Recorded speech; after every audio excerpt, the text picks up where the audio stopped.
Bom bom ba ba bam bam bom bam bam bam bam be ba ba ba ba rim bran ran ram ba ba ba ba ba wih.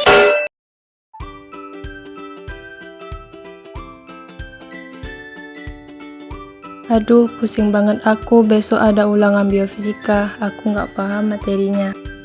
Kenapa gitu? Banyak materi yang kamu nggak paham? Nggak juga sih, cuma 2 materi. Soalnya kemarin aku nggak hadir waktu materi itu. Materi apa yang belum kamu pahami? Mana tahu aku dan dia bisa bantu. Materi penerapan fluida pada makhluk hidup, tentang fluida pada darah dan fotosintesis. Oh, materi itu. Dengerin ya, ini penjelasan dari kami. Baiklah, di sini kami akan menjelaskan tentang konsep fluida pada materi fluida dalam sistem biologi serta kaitannya dengan makhluk hidup. A. Fluida pada darah. Dapat dilihat pada gambar di samping ini adalah proses pada peredaran darah pada tubuh manusia. A. Fluida pada darah. Dalam konteks darah, konsep fisika yang relevan adalah mekanika fluida. Mekanika fluida adalah cabang fisika yang mempelajari perilaku fluida, termasuk darah dalam keadaan diam statis dan bergerak dinamis. Adapun konsep fisikanya yaitu yang pertama viskositas, yaitu sifat kekentalan atau ketahanan terhadap aliran. Viskositas yang normal mempengaruhi resistensi aliran darah dalam pembuluh darah dan dapat berubah dalam kondisi medis tertentu. Yang kedua, hukum Persauline yang mana digunakan untuk memahami aliran darah dalam pembuluh darah yang berbentuk silinder. Yang ketiga, hukum hidrostatis. Hukum ini menjelaskan bagaimana tekanan dalam fluida berhubungan dengan kedalaman fluida dan berat jenis fluida. Menurut hukum hidrostatis, tekanan dalam fluida meningkat secara seiring kedalaman fluida. Yang keempat, hukum Pascal menyatakan bahwa tekanan yang diberi pada fluida dalam wadah tertutup akan merambat secara merata ke seluruh bagian fluida dan ke dinding wadah. Dalam konteks darah, hukum Pascal menjelaskan bahwa tekanan yang dihasilkan oleh jantung saat berkontraksi dengan vena akan ke seluruh darah termasuk arteri, kapiler, dan vena. Yang kelima, persamaan Bernoulli yang mana menghubungkan tekanan, kecepatan, dan ketinggian fluida dalam aliran darah. Dalam aliran darah, persamaan Bernoulli dapat digunakan untuk memahami perubahan tekanan dan kecepatan darah dalam pembuluh darah yang berbeda. 6. Aliran laminar adalah jenis aliran fluida yang terjadi ketika partikel-partikel fluida mengalir dalam lapisan yang paralel, teratur, dan terpisah satu sama lain. Konsep fisika yang terdapat pada aliran laminar ini adalah hukum Newton dan persamaan Navier-Stokes. B. Fluida pada proses fotosintesis.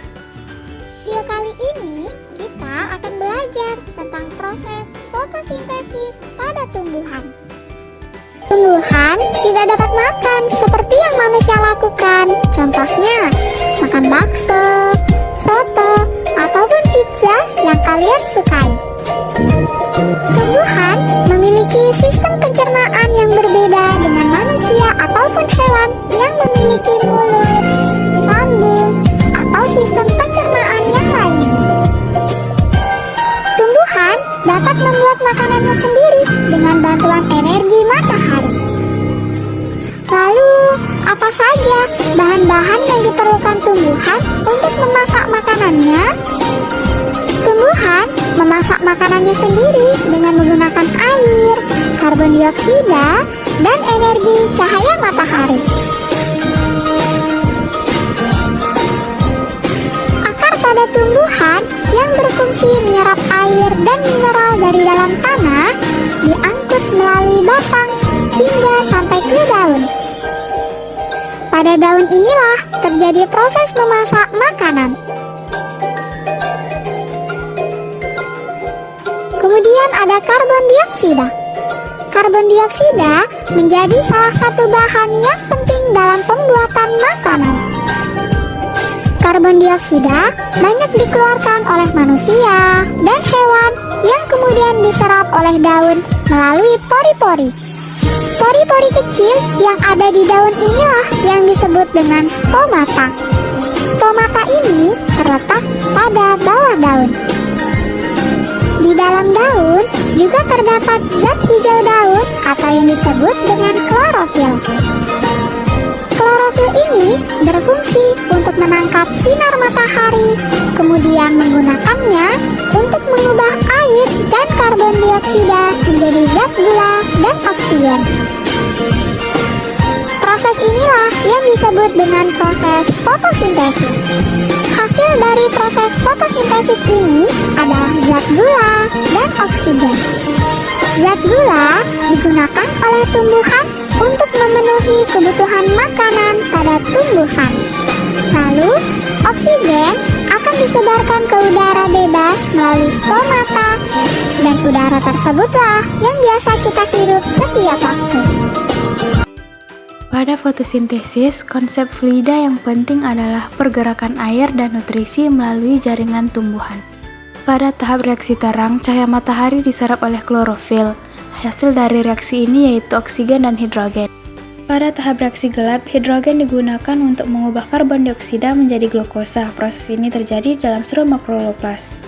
Konsep fluida dalam fotosintesis yaitu pergerakan air dan nutrisi melalui sistem vaskular untuk mendukung proses fotosintesis. Integrasi Al-Quran tentang fluida. Integrasi Al-Quran tentang fluida terdapat pada Quran Surah An-Nur ayat 35, membahas tentang minyak zaitun, yang dianggap sebagai suatu substansi yang dapat menghasilkan cahaya. Semoga video pembelajaran kali ini dapat bermanfaat. Sampai jumpa di video pembelajaran lainnya. Jangan lupa like, komen, dan subscribe.